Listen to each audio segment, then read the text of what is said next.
Привет, аниматоры! На ваших экранах 4-й выпуск проекта АТ-образование. В этом уроке мы поговорим про плавность или же изинг. Изинг — это придача постепенного ускорения или замедления объекту. Вот, взгляните на шарик сверху, у него нет изинга, он движется с равномерной скоростью, а у шарика снизу есть изинг, ведь вначале он понемногу ускоряется, а потом замедляется. Изинг — это очень важная вещь в анимации, потому что в нашем мире все движется с ускорением или замедлением. Нет вещей, которые бы двигались с абсолютно одинаковой скоростью все время. Разве что какие-нибудь механизмы или роботы могут двигаться с одинаковой скоростью. И то на ультрамелком уровне скорость хоть немного, но будет отличаться. В Рисуем мультфильмы 2 есть специальная функция для изинга под названием Twin, благодаря которой вы можете придать простейший изинг предметам. Можно настроить степень плавности, направление изинга, либо ускорение, либо замедление, либо и то, и другое. Эта же функция есть при движении фона. Я уже говорил об этом в первом выпуске, но не будет лишним напомнить. Для создания правильного изинга нужно помнить, что с каждым кадром скорость меняется по определенному математическому закону. У аниматоров это зачастую умножение или деление на какое-то число. Приведу пример. Посмотрите на анимацию этой руки. С каждым кадром ее скорость будет возрастать ровно в 2 раза. Потом скорость этой анимации будет также замедляться с каждым кадром ровно в 2 раза.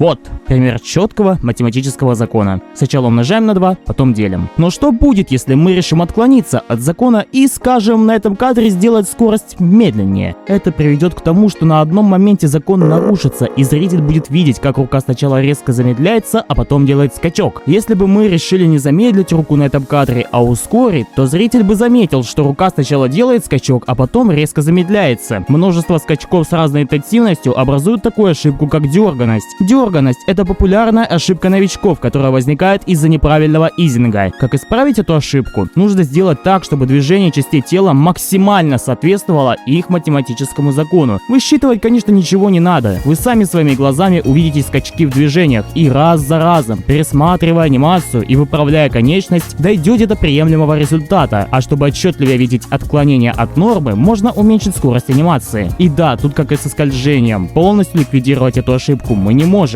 Мы ее просто сводим к минимуму, делая незаметной. Это может показаться вам несколько трудным на первый взгляд, но с практикой вы уже сможете плавно анимировать на автоматизме. Надеюсь, что вы это усвоили. Вы сейчас, наверное, думаете: вот буду по серой тени ориентироваться и смогу сделать анимацию плавной. Ошибаетесь.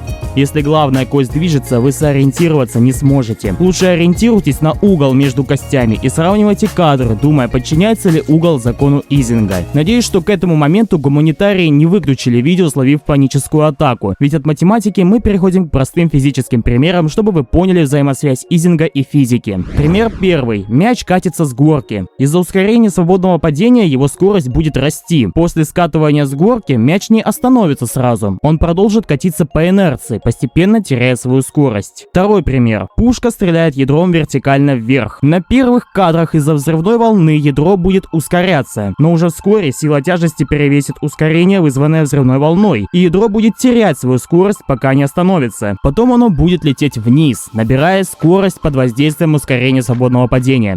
Запомните, предмет летит вверх, он замедляется, летит вниз, ускоряется.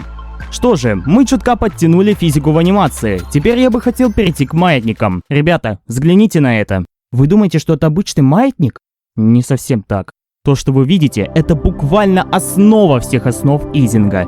Буквально первопричина каждого плавного движения. Не верите? Гляньте на эту анимацию. Казалось бы, при чем тут маятник?